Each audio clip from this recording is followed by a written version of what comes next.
ሰላም እንደምን ቆያችሁን ውድ ተመልካቾቻችን። በዓለም ላይ ካሉ አስገራሚና አስደናቂ ቦታዎች ውስጥ አንዱን ልናይ ዛሬም ወደ አንዲት አስገራሚ ሀገር ጉዟችንን አድርገናል። ቪዲዮውን እስከ መጨረሻው በማየት እንደምትወዱት አንጠራጠርም።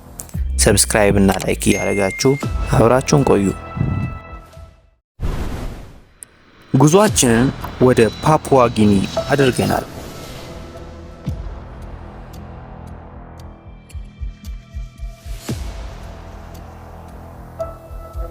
ይህች ሀገር በካርታ ላይ በደቡብ ምስራቅ ኤሽያ ያለች ደሴት ናት። ፓፑዋ ጊኒ በ19ኛው መቶ ክፍለ ዘመን በጀርመንና በእንግሊዝ ተከፋፍለዋት እንደነበረ ታሪክ ይናገራል። ምንም እንኳን አውስትራሊያ የጀርመን ክፍል ወስዳ መቆጣጠር ብትጀምርም እንደ አውሮፓውያን አቆጣጠር ሴፕቴምበር 16 1975 ዓ.ም ፓፑዋ ኒው ጊኒ ከአውስትራሊያ ቅኝ ግዛት ነፃ ወጥታለች። ፓፑዋ ኒው ጊኒ በዓለም ላይ ብዙ ጎሳዎች ካሉባት ሀገር አንዷ ስትሆን ከ800 በላይ ቋንቋና ከ1000 በላይ ጎሳዎች በውስጧ የያዘች ነች።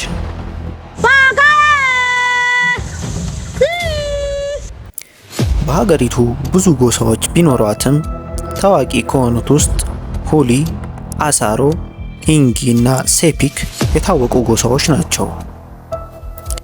የሀገሪቱ ቋንቋ የሆነው ቶፒሲን ሲሆን በእንግሊዘኛና በራሳቸው ቋንቋ ድቅል እንደሆነ ይናገራሉ። የእያንዳንዱ ጎሳ ልብስ፣ ልማድ፣ ዘፈንና የዳንስ ባህል ቢለያይም አንድ የሚያደርጋቸው ግን የአብሮነትና የወንድማማችነት ስሜት ሁሉም ጋር ይታያል።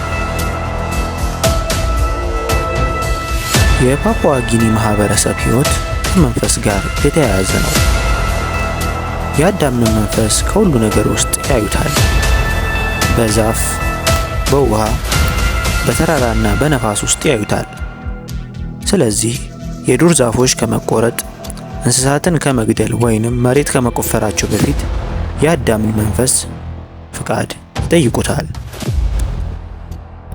አንዳንድ ጎሳዎች የአዳምን መንፈስ ፍቃድ ለማግኘት ሲሉ ልዩ የጭፈራ ስነ ስርዓትን ያዘጋጃሉ። አንዳንዶቹ ፀጉራቸውን በመላጨት ራሳቸውን የመንፈስ ኃይል እንዳላቸው ይመለከታሉ። ቀለሞችን በፊታቸው የሚስሉና ቀለሞች የትንቢትና ጠባቂ መንፈስ ነው የሚሉም አሉ። ግፋ ሲልም አንዳንዶቹ ከሞተ ሰው መንፈስን ለመቀበል የተለየ ስነ ስርዓትን ይፈጽማሉ።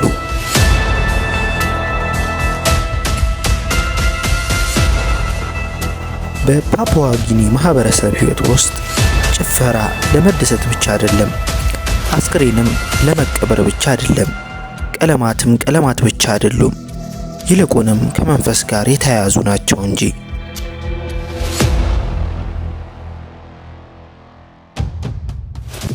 እነዚህ ማህበረሰቦች አብዛኛውን በሚባል ደረጃ የግል መሬት የላቸውም። እንደ አዳም ኖሮ መሞት ነው ሲሉም ምክንያታቸውን ይናገራሉ። ሀገሪቷ ምንም እንኳን በወርቅና በጋዝ በዱር ሀብት የበለጸገች ብትሆንም በፖለቲካዊ ግጭቶችና በመጓጓዣ አለመኖር እንዲሁም በአውሮፓውያን ሀገራት ተጽዕኖ የተነሳ አሁንም በድህነት ውስጥ ትገኛለች። ሆኖም የፓፑዋ ጊኒ ማህበረሰብ ባህላዊ እሴት እርስ በርስ እርዳታና ክብር ላይ የተመሰረተ ነው። በአሁኑ ዘመን ቴክኖሎጂና የውጭ ባህል ቢገባም ብዙ አካባቢዎች የመጀመሪያውን ባህላቸውን አሁንም አልለቀቁም። ውድ ተመልካቾቻችን ፕሮግራማችንን እንደወደዱት አንጠራጠርም። ሰብስክራይብ፣ ላይክ እና ሼር ማድረጎትን እንዳይረሱ።